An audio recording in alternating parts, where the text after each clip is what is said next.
जय हिंद साथियों। Welcome my YouTube channel पे। आप सबका हमारे चैनल पर एक बार पुनः बहुत बहुत स्वागत है। हम उपस्थित हैं NCL ऑपरेटर से संबंधित जीके को क्वेश्चन को लेके आए हैं, जो कि बहुत ही इंपॉर्टेंट क्वेश्चन है। आपका एग्ज़ाम में अब ज़्यादा समय नहीं बचा हुआ है, ठीक है। आप अपने तैयारी में बहुत ज़ोरों से तैयारी कीजिए, मन लगा के तैयारी कीजिए, ठीक है। स्टार्ट करते हैं आज के, जो कि हम बहुत ही इंपॉर्टेंट क्वेश्चन है। जीके के टॉप 25 क्वेश्चन, 25 क्वेश्चन है, जनरल साइंस के क्वेश्चन है आपके लिए। चलिए स्टार्ट करते हैं बिना देरी किए, ठीक है। आपका जो पहला क्वेश्चन पूछा गया है, सोनोग्राफी में कौन सी तरंगे होती हैं। सोनोग्राफी जो होती है उसमें जो तरंगे यूज़ होती है कौन सी होती है सोनोग्राफी में प्रयुक्त तरंगे। चार ऑप्शन दिए हुए हैं। ऑप्शन ए ध्वनि तरंगे होती है, कि परासरव तरंगे होती है, कि सूक्ष्म तरंगे होती है, कि अवरक्त तरंगे होती हैं। चार ऑप्शन दिए हुए हैं, बताइए इसका कौन सा आंसर सही है। इसका जो बताइए कौन सा सही आंसर है। तो इसका जो सही जवाब है वो है आपका option number B. Option number B सही जवाब है, पराश्रव तरंगे, ठीक है। चलिए अगले क्वेश्चन को चलते हैं। अगला क्वेश्चन नंबर दूसरा पूछा गया है, सेंटीग्रेडेड तथा फ़ारेनहाइट तापमान किस अंश पर एक समान होता है। सेंटीग्रेडेड तथा फ़ारेनहाइट, ठीक है ना। मतलब वो आपका पता है आपको कि सेंटीग्रेडेड फ़ारेनहाइट क्या होता है। सेंटीग्रेडेड 0 मतलब सेल्सियस, और फ़ारेनहाइट जो होती है आपकी तापमान को, जो टेम्परेचर मापने की जो आपकी इकाई है, ठीक है। सेंटीग्रेड और फ़ारेनहाइट में नापा जाता है। तो उसमें पूछा है कि सेंटीग्रेडेड और फ़ारेनहाइट तापमान किस अंश पर दोनों सेम होंगे, देखिए दोनों समान होंगे।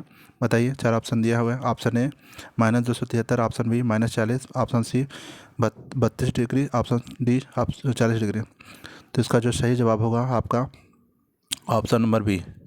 ऑप्शन नंबर बी है 40 डिग्री। -40 डिग्री पे आपका टेम्परेचर दो होगा, दोनों का सेम होता है, सेंटीग्रेड तथा फ़ारेनहाइट, ठीक ना। ऐसे से संबंधित आपको क्वेश्चन बताते हैं कि जो आपका जो मनुष्य का जो तापमान होता है सेल्सियस में, आपका मनुष्य का जो तापमान होता है लगभग 37.5 सेल्सियस के आसपास होता है आपका सेल्सियस में। अगर फ़ारेनहाइट में पूछा जाता है तो उसमें होता है 98.6 के आसपास होता है फ़ारेनहाइट में, ठीक है। और उसके बाद इससे संबंधित है आपका, इससे संबंधित बताया गया है कि जैसे कि जो आपका जो पानी होता है उसका जो हिमांक होता है, उसका जो बर्फ़ बनता है वो 0 डिग्री सेल्सियस पर, और जो 100 डिग्री पर आपका क्या होता है, आपका क्वथनांक होता है, ठीक ना, उबलता है पानी 100 डिग्री सेल्सियस पर।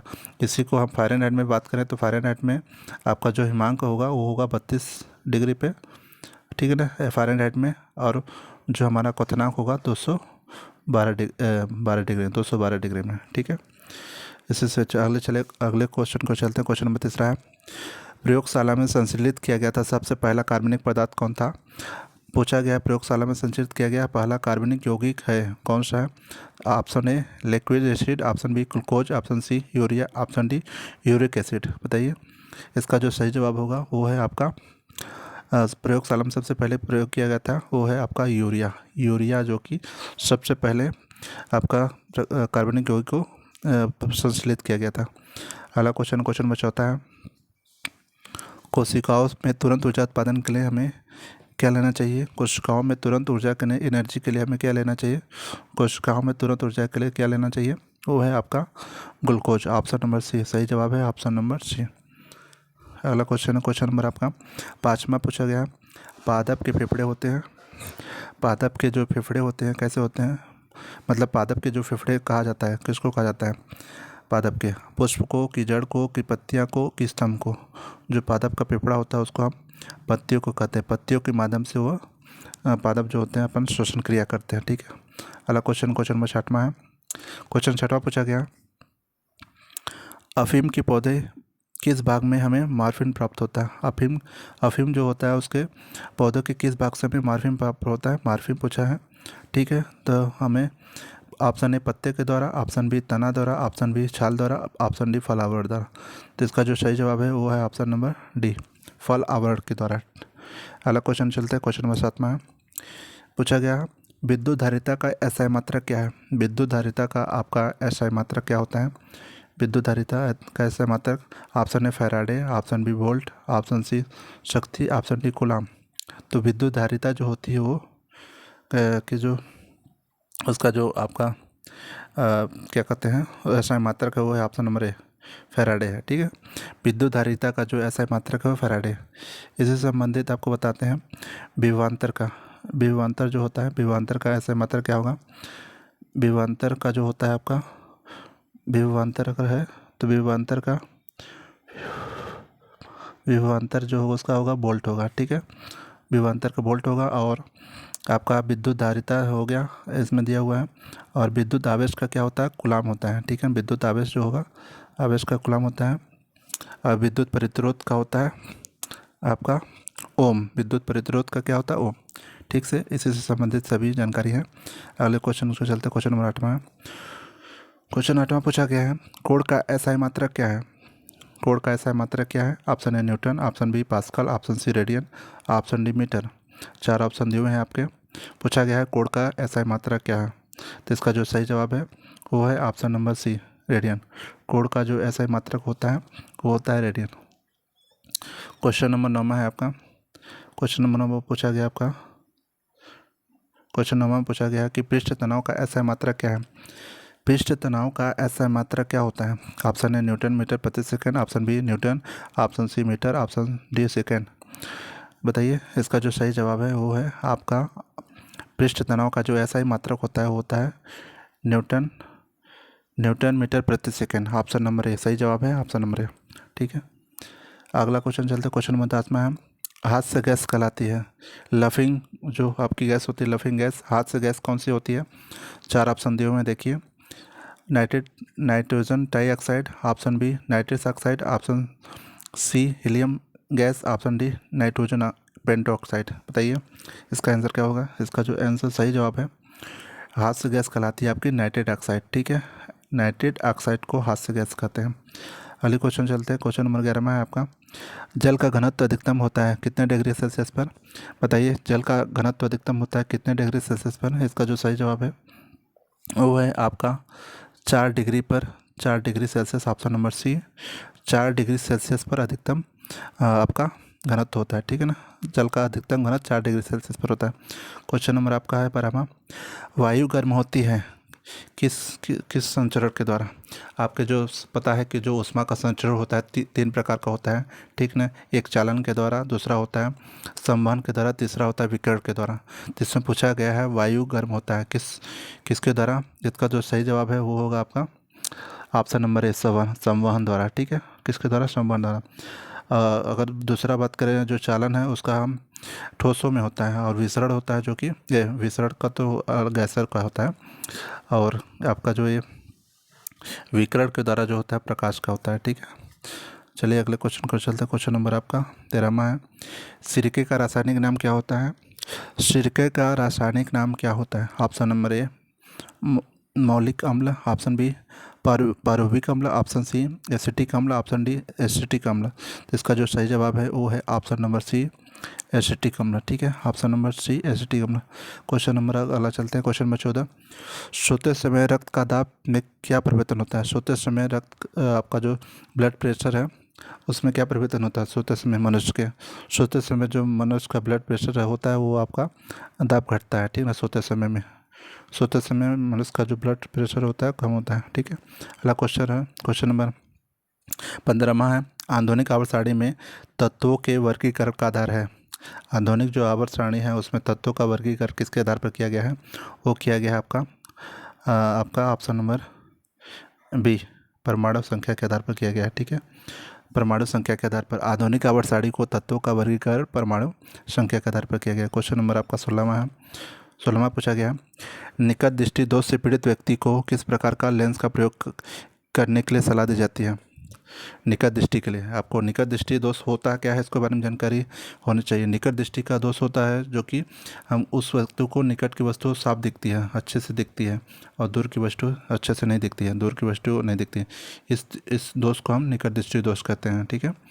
तो इस दृष्टि से दोस्ती दूर करने के लिए उसको हम अवतल लेंस का उपयोग करने के लिए बोला जाता है। ऑप्शन नंबर ए किसका, अवतल लेंस का यूज़ करने के लिए बोला जाता है निकट दृष्टि दोष के लिए। क्यों, इसलिए क्योंकि उसको निकट को साफ दिखती है लेकिन दूर की नहीं दिखती है। उसी प्रकार अगर अब पूछा जाएगा दूर दृष्टि हो, तो दूर दृष्टि में क्या होता है कि दूर की वस्तु उसको साफ दिखती है, निकट की वस्तु साफ नहीं दिखती है, इसलिए उसको दूर दृष्टि कहते हैं। और उसका उसमें उस केस में उत्तल लेंस का यूज होता है। कौन सा लेंस? उत्तल लेंस। ठीक है, इसका जो पढ़ लिया आपने अवतल लेंस। चलिए अगला क्वेश्चन नंबर 17वां है। 17वां क्वेश्चन में पूछा गया है, निम्न में से कौन सा एक पोषीय जीव है। क्वेश्चन पूछा गया 17वां, निम्न में से कौन सा एक ही पोषीय जीव है। वो है आपका हाइड्रा। हाइड्रा जो होता है ऑप्शन नंबर ए, हाइड्रा एक ही पोषी जीव परजीवी है। ठीक है, एक ही पोषी परजीवी है। ठीक है, और अगला क्वेश्चन है क्वेश्चन नंबर 18वां। पूछा है 18वां में, चाय, कॉफ़ी, चॉकलेट, कोल्ड ड्रिंक आदि में पाया जाने वाला महत्वपूर्ण उद्दीपक कौन सा होता है। क्या होता है उसमें? चाय, कॉफ़ी, चॉकलेट जो होता है उसमें से जो उसका उत्प्रेरक कौन सा होता है? Option A theine, option B phenylalanine, option C caffeine, option D brucine. तो इसका जो सही जवाब है ऑप्शन नंबर सी, कैफीन होती है। कैफीन पाई जाती है, चाय हो, कॉफ़ी हो, चॉकलेट हो, उसमें कैफीन की मात्रा पाई जाती है। क्वेश्चन नंबर 19वां है। पूछा है, एटाई रोग के द्वारा होने वाली विषाक्तता के कारण होती है। एटाई रोग किसकी वजह से होती है, किसकी कमी से होती है? आपका एटाई जो रोग है होने वाली किसके विषाक्तता के कारण होती है? इसका जो सही जवाब है वो है ऑप्शन नंबर ए, कैंडियम। कैंडियम की वजह से आपकी एटाई रोग होती है। ठीक है, अगला क्वेश्चन है क्वेश्चन नंबर 20वां है। पूछा है, नाभिकीय रिएक्टर शक्ति जनित में निम्न में से कौन सा सामग्री मंदक के रूप में प्रयोग किया जाता है। नाभिकीय रिएक्टर जो होता है उसमें मंदक का रूप में किसको यूज़ करते हैं? मंदक के रूप में जो आपका ऑप्शन नंबर ए भारी जल, option B beryllium, option C cadmium, option D sodium. बताइए इसमें कौन सा सही जवाब होगा। तो नाभिकीय रिएक्टर में शक्ति जनित में जो कि मंदक के रूप में यूज़ होता है उसको हम बोलते हैं भारी जल। उसको भारी जल को यूज़ करते हैं, भारी जल का। अगला क्वेश्चन में किसमें है? पूछा गया है, प्रकाश संश्लेषण के दौरान प्रकाश सुग्राही कारक के रूप में निम्न में से कौन सा काम करता है। प्रकाश संश्लेषण के दौरान जो होता है प्रकाश का सुग्राही जो होता है वो कौन सा काम करता है? वो होता है आपका प्रकाश पर्णहरित। क्या होता है? पर्णहरित। ऑप्शन नंबर ए सही जवाब है, पर्णहरित। अगला क्वेश्चन नंबर 22वां है। जब हम बकरी का मांस खाते हैं तो कहे जाते हैं, क्या कहा जाते हैं? प्राथमिक उपभोक्ता, द्वितीय उपभोक्ता, तृतीय उपभोक्ता, इनमें से कोई नहीं है। तो जब हम मांस का सेवन करते हैं तो उसको कहा जाता है, क्या कहा जाता है? बकरी का मांस खाते हैं तो उसको हम द्वितीय उपभोक्ता कहते हैं। क्या कहते हैं? द्वितीय उपभोक्ता। ऑप्शन नंबर बी सही जवाब है। अगला क्वेश्चन नंबर 23वां है। पूछा गया, द्रव्यमान ऊर्जा संबंध किसने निष्कर्ष निकाला। द्रव्यमान ऊर्जा संबंध किसका निष्कर्षक है? द्रव्यमान ऊर्जा संबंध किसका निष्कर्षक है? द्रव्यमान ऊर्जा संबंध किसका निष्कर्षक है? वो ऑप्शन नंबर डी, सापेक्षता का विशिष्ट सिद्धांत। ठीक है, ऑप्शन नंबर डी, सापेक्षता का विशिष्ट सिद्धांत। इसी तो अगला क्वेश्चन को चलते हैं। अगला क्वेश्चन आपका क्वेश्चन नंबर 24 है। नींबू का साइटस केकर रोग किसे कहते हैं? नींबू का साइटस केकर रोग किसे कहा जाता है? नींबू का साइटस रोग जो कि किससे होता है? वो आपका होता है नींबू का साइटस रोग जो होता है वो होता है आपके जीवाणुओं से होता है। नींबू का साइटस केकर रोग जो होता है आपका किससे? ऑप्शन नंबर बी, जीवाणुओं से होता है। ठीक है, अगले क्वेश्चन चलते हैं। क्वेश्चन नंबर लास्ट है आपका। लास्ट क्वेश्चन में पूछा गया है कि निम्न में से किस पदार्थ को गर्म करने पर CO2 गैस उत्पन्न होती है? चूने के पानी की दूधिया कर देती है। बताइए किसका होता है? ऑप्शन नंबर क्वेश्चन नंबर 25 पूछा गया है। ऑप्शन है zinc carbonate, option B lead carbonate, option C zinc sulphate, option D lead sulphate. पूछा गया है कि पदार्थ को गर्म करने पर CO2 गैस उत्पन्न होती है और चूने के पानी को दूधिया कर देती है। तो इसका जो सही जवाब है वो है option number zinc carbonate. Option number A सही जवाब है। ठीक है, इसी तरह आज के 25 क्वेश्चन कंप्लीट हुए। इसी तरह बने रहिए हमारे चैनल पे, इससे GK से संबंधित क्वेश्चन अपलोड होते रहेंगे। ठीक है।